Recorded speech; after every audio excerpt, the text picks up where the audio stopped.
Bonjour à tous, embarquons sur le train Gigi Forever 29 pour un périple éducatif.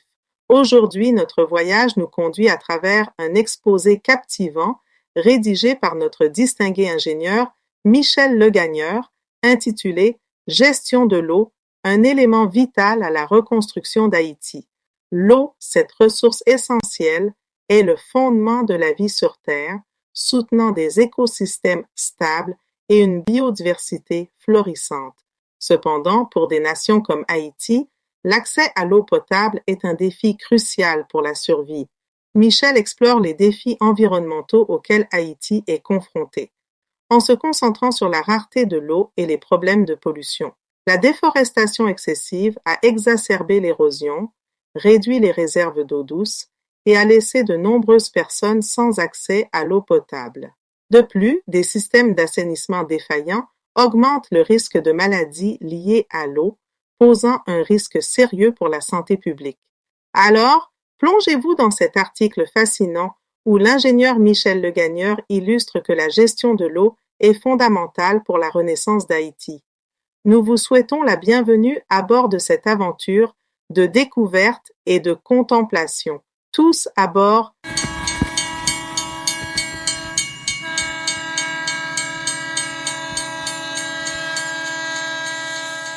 Sans plus tarder, mes chers 29ers, je vous présente notre estimé collaborateur, l'ingénieur Michel Legagneur.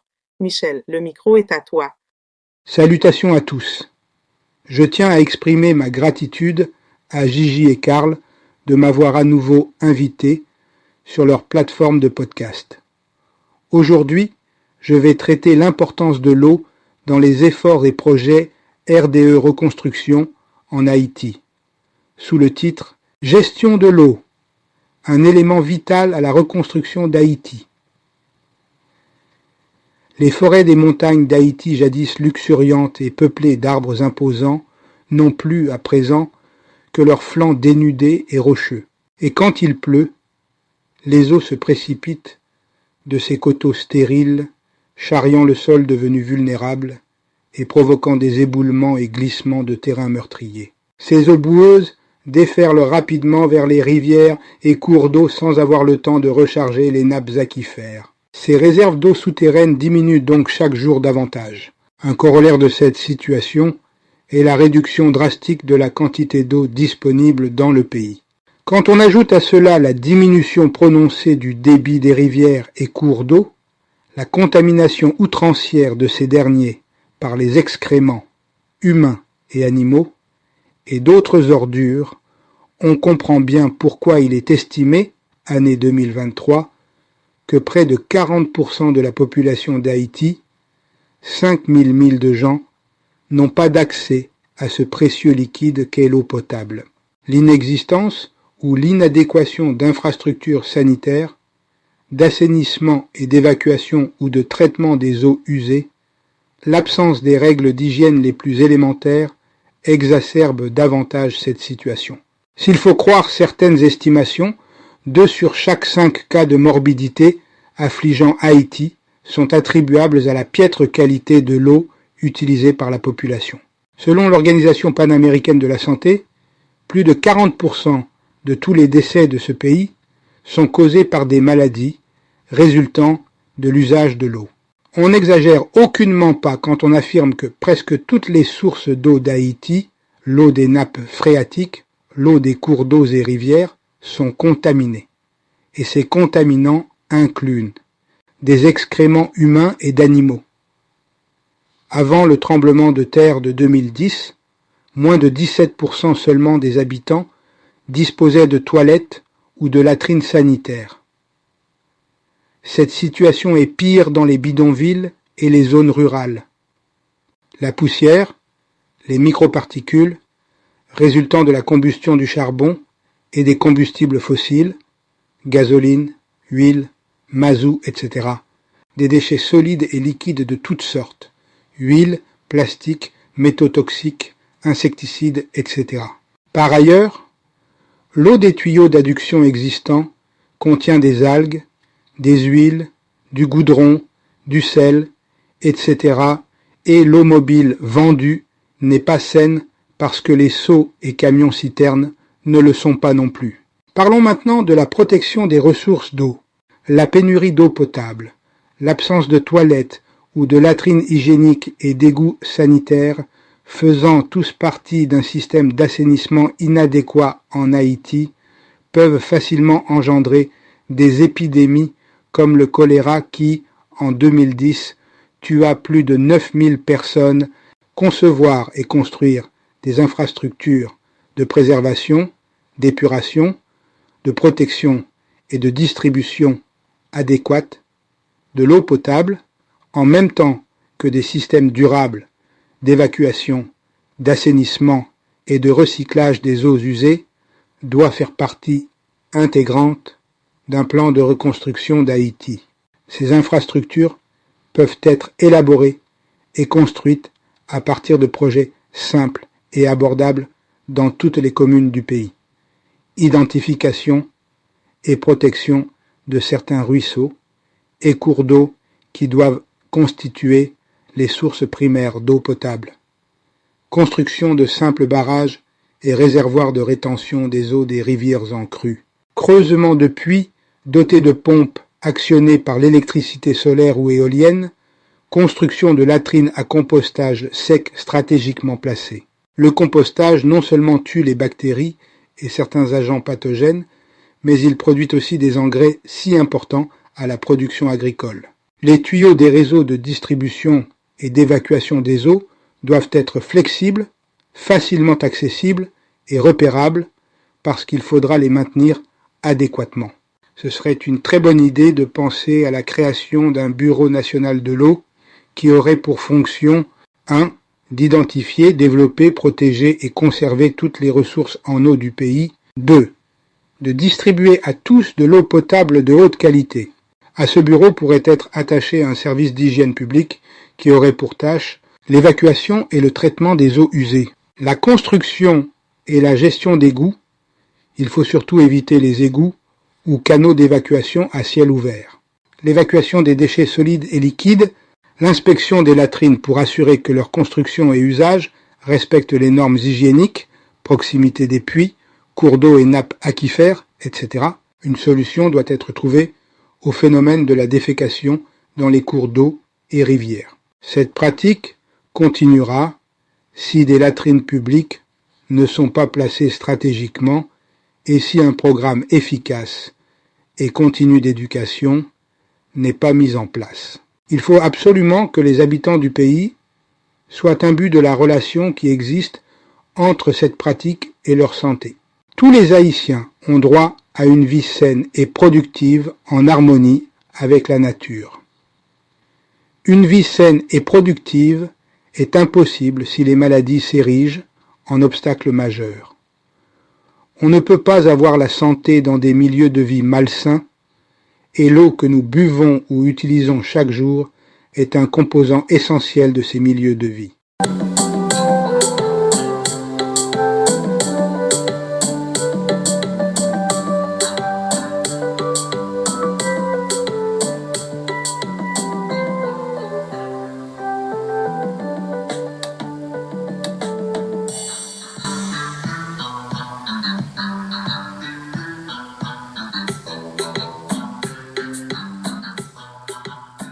Michel, c'était une présentation vraiment exceptionnelle. La crise de la déforestation en Haïti, mon ami, est un problème profondément ancré dans l'esprit des gens et qui a des conséquences considérables pour les conditions de vie du peuple haïtien.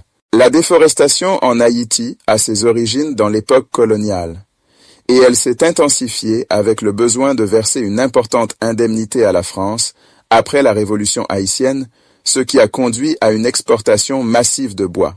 Au milieu du XXe siècle, la couverture forestière avait chuté dramatiquement, passant de 50% à seulement 2%. Les effets sur l'environnement sont alarmants.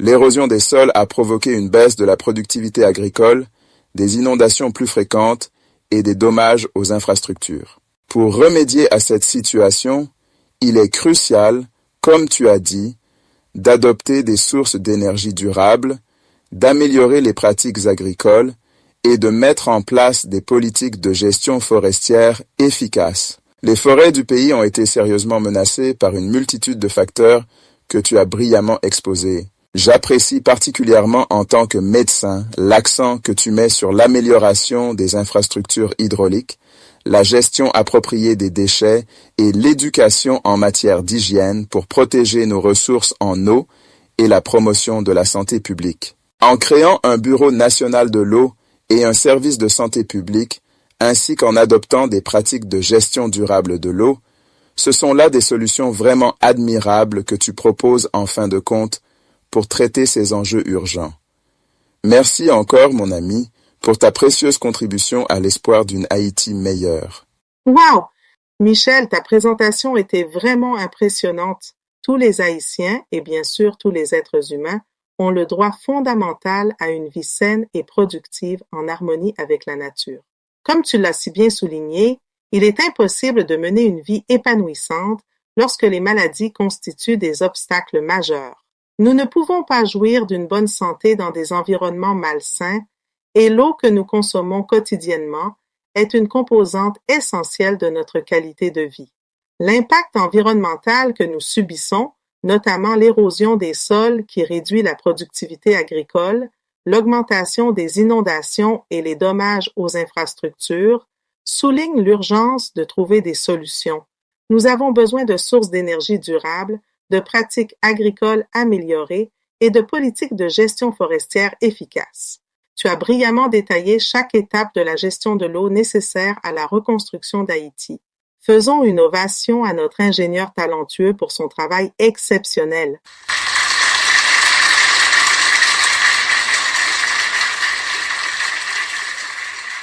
C'est tout pour aujourd'hui. En attendant notre prochaine rencontre, je vous souhaite amour et paix. Prenez soin de vous, restez en bonne santé et n'oubliez pas de partager notre podcast avec vos proches. Je vous laisse avec cette magnifique chanson de Guy Durosier, Haïti, c'est toi que je préfère, datant de 1970, dans laquelle le chanteur rend un vibrant hommage à son pays natal, Haïti.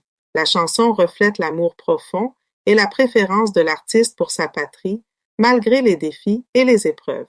Elle évoque des sentiments de nostalgie et de fierté nationale, et elle est souvent interprétée comme un appel à la résilience et à l'espoir pour le peuple haïtien. Cette œuvre musicale reste un témoignage puissant de l'identité culturelle et de l'héritage d'Haïti, célébrant la beauté et l'esprit indomptable de l'île. Durosier était un chanteur et organiste exceptionnel, surnommé le souffle vivant d'Haïti par Édith Piaf. Nous dédions cette chanson à Michel Legagneur, notre présentateur d'aujourd'hui, et à tous les Haïtiens qui ont été contraints de quitter leur terre natale. Cette chanson est aussi un hommage à leur résilience. Bonne écoute. J'ai fait 2 fois le tour du monde. J'ai vu les gratte-ciel de Manhattan. J'ai vu Québec et terre des hommes. J'ai vu le soleil de minuit.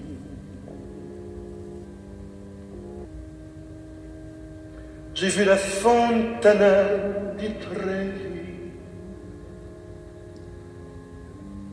J'ai vécu les nuits de Pigalle.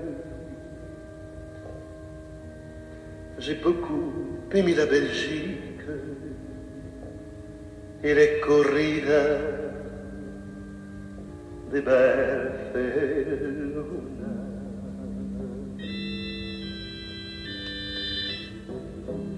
Haïti, c'est toi que je préfère. toi qui m'ensorcelles. C'est toi qui es la plus belle.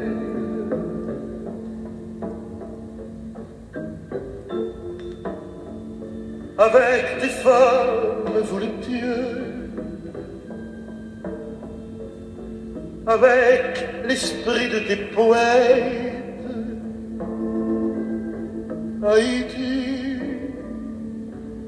Haïti, c'est toi. J'ai vu les blondes suédoises,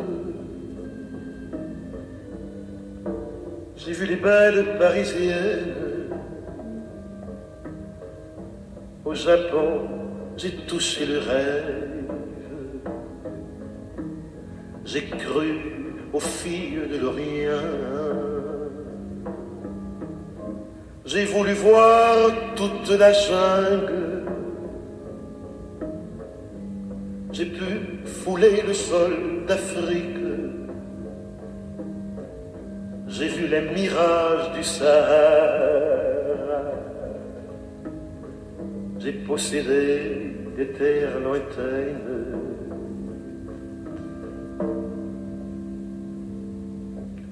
Haïti, c'est toi que je préfère. C'est toi qui m'ensorcelle. C'est toi qui es la plus belle.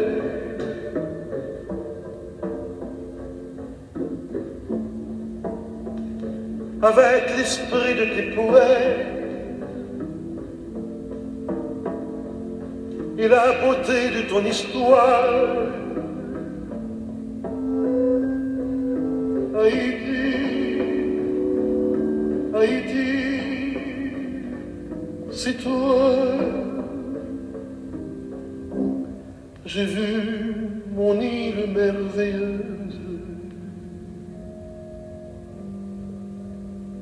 J'ai vu ma belle capitale. J'ai vu ses plages et ses montagnes. J'ai vu éclater la musique. J'ai vu le soleil de mon pays. J'ai vu l'éclat de son sourire. J'ai vu Port-au-Prince me séduire. Et son drapeau qui est le mien.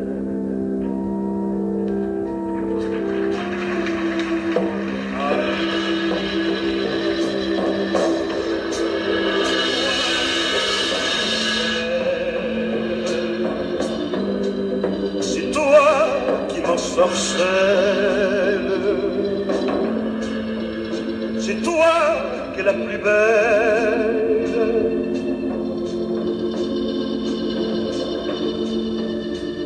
Avec la beauté de ton histoire et le courage de tes aïeux, Haïti, Haïti.